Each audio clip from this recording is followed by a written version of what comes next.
去年から思っていた。貴様はハンターにふさわしくないってな。二度とハンター試験を受けないと誓えば見逃してやるぜ。いいよ。今年受かるからもう受けないし。受かる？バカめ、この霧だぜ。どこに向かったかわからない本体を見つけ出すなんて不可能だ。つまりお前も俺たちも取り残された不合格者なんだよ。それでか。落ちるついでの試験官気取り。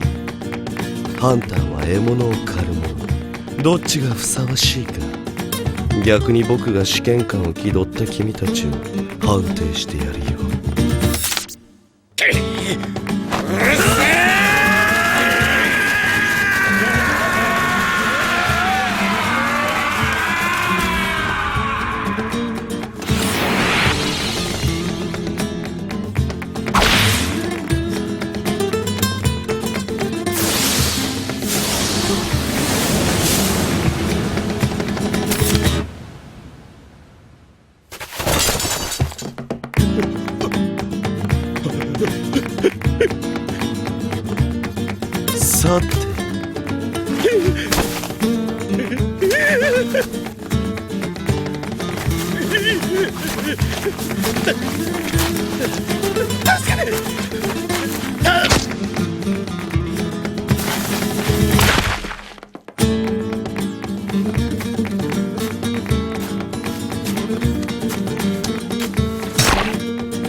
さて